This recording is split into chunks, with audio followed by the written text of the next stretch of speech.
Yang pertama, jelas bahwa tuntutan saya finalnya itu adalah anak saya ini harus dipulihkan, dikembalikan dia sebagai anak yang normal, anak yang konsep dasar tentang imannya yang tidak boleh direcokin dengan berbagai macam aliran yang menghambat dia punya kehidupan. Itu pertama. Jadi anak ini harus dikembalikan kepada keutuhan pribadinya, ya, keutuhan pribadinya. Yang saya tahu dia punya kepribadian yang baik, dan ini menjadi final, tuntutan final, ya, itu adalah yang paling tinggi, itu memulihkan kembali anak saya. Nah, bagaimana supaya bisa memulihkan kembali anak saya? Yang pertama, itu yang sangat bertanggung jawab adalah pihak-pihak yang sudah melakukan itu, hal-hal yang tidak benar itu. Ya, oleh karena itu, Saudara Ihsan Wahab sebagai Ketua MUI Kabupaten Sika, kemudian Imam Masjid, Abdul Rahmat Kepala Kantor Urusan Agama, mereka itu yang penanggung jawab yang paling utama. Ya, mereka penanggung jawab yang paling utama yang harus kembalikan jiwa anak saya, kembalikan kepribadian anak saya. Ya, tidak ada tawar menawar. Itu sudah pasti tidak ada tawar menawar. Dan saya sudah pernah mengirim surat langsung kepada mereka. Jika saat terjadi apa-apa maka risikonya berat. Saat tidak boleh ada apa-apa, tidak boleh misalnya tiba-tiba saat itu menghilang dari Maumere, ya, atau misalnya ada terjadi hal yang mencelakakan anak saya, itu sudah pasti risikonya sangat besar. Dan saya sudah tahu orang siapa yang bertanggung jawab terhadap hal seperti itu. Itu yang pertama. Yang kedua, kelompok ini jangan berlindung di balik polisi, jangan berlindung di balik Pemda, jangan berlindung di balik FKUB. Ya. Memang selama ini saya melihat bahwa ada pihak-pihak yang terlibat, tapi justru keterlibatan pihak-pihak ini mengabaikan tanggung jawab mereka, ya, mengabaikan tanggung jawab mereka yang sebenarnya. Jadi mereka menggunakan FKUB, mereka menggunakan isu kerukunan agama, ya. Ternyata mereka curang itu. Ya. Kita memelihara kerukunan umat beragama, tapi kelompok ini curang. Mereka ini kan sebenarnya hanya berlindung, ya, menggunakan agama untuk tujuan-tujuan mereka sebenarnya yang radikal, intoleran. Mereka menggunakan agama karena merasa bahwa itu mereka mayoritas dan terusnya. Tapi itu tidak bisa pakai, tidak berlaku sebenarnya di daerah kita, di wilayah kita. Ya. Kemudian yang ketiga, saya minta polisi itu profesional. Ya. Polisi ini kan sebenarnya pihak yang mengerti betul, ya, mengerti betul tentang hukum, mengerti betul tentang proses hubungan antar umat beragama, hal pindah agama, itu polisi mengerti betul. Ada hal yang janggal, yang tidak benar, polisi jangan mengabaikan itu. Anak itu dia datang ke rumah juga, ya, dia datang ke rumah juga. Yang namanya kondisi psikologis dia, yang pertama saya tahu bahwa dia sudah ada di jalur yang tidak seiman dengan saya, ya, tidak seiman dengan saya. Dan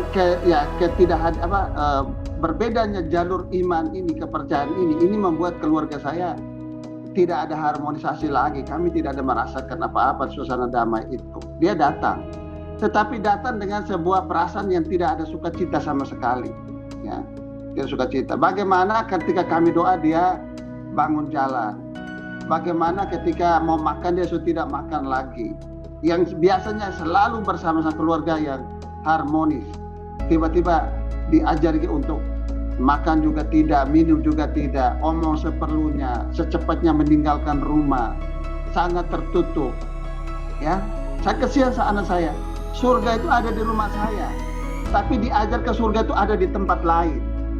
Ya, saya tahu bahwa akan ada banyak orang yang kritis saya, bahwa itu seolah saya tidak bertanggung jawab, saya yang gagal dalam mendidik saya. Saya sampai hari ini saya berkata saya tidak gagal sebagai orang tua. Bahwa kalau orang kritis saya, apakah karena saya gagal? Tidak. Tapi sudah tahu bahwa setan iblis ini ada di sekitar kita. Dia juga berjuang bagaimana menjerat. Tapi kan sekarang kebetulan kena saya, ya kena saya. Saya akui sedang dalam pencobaan yang luar biasa. Tapi yang saya sangat sayang itu, di mana gembala-gembalanya? Gembala kami di mana? Yang menjadi gembala itu kan gereja dan pemerintah. Di mana mereka itu semua? Mereka sembunyi semua sampai saat ini. Kita ini orang beriman, kita sudah bilang, kita ini kalau pemimpin itu adalah itu pengayom, pelindung. Di mana perlindungan untuk kami? Tidak ada. Saya tidak rasakan sampai hari ini. Ya, begitu Pak. Oke. Yang Bapak harapkan dari pihak gereja dan pemerintah apa ini Pak?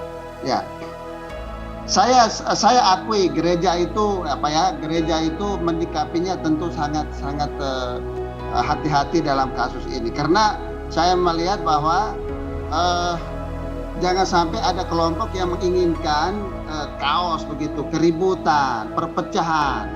Maka sikap gereja yang selalu hati-hati menurut saya bisa pahami itu. Tapi ingat, gereja juga harus ingat bahwa ada kelompok yang curang. Tapi bahwa selama ini saya akui bina hubungan baik itu betul. Nah, sekarang menurut saya itulah gereja dengan masjid, ya, umat beragama di Serikat itu masih satu, berdiri sama-sama untuk memberantas kelompok ini. Satu lagi Pak, ini ya. Untuk penegasan, apa yang Bapak harapkan dari diri San, gitu? Yang Bapak harapkan dari San ini apa? Apa yang Bapak inginkan kepada anak Bapak ini sekarang ini? Saya hanya mau dia bertobat dan dia kembali ke jalan yang benar, Pak. Kembalilah anakku San. Yesus menanti Anda, Bapa Mama tetap menanti Anda. Sampai kapan waktu Tuhan bagi engkau untuk kembali? Kembali kepada Tuhanmu, kembali kepada Yesus, kembali kepada keluarga. Itu. Kembalilah anak. Sedang dalam pencobaan, di jalan sesat, kau pasti akan kembali. Bapa doa. Bapa dan keluarga selalu berdoa. Dan saya pikir banyak umat beragama pasti mendoakan. Ya. Keluarlah dari situasi rumit ini. Mari kita sama-sama. Ya, saya pun anak itu dasar dia tuh baik, Pak. Dasar dia baik. Ya, dan dibantu supaya dia bisa keluar dari situasi rumit ini. Saya harapkan itu. Rumah semua kami siap hati untuk apapun keadaan, kami sudah siap untuk tetap berdoa supaya dia kembali ke jalan yang benar. Ya, kembali ke jalan yang benar.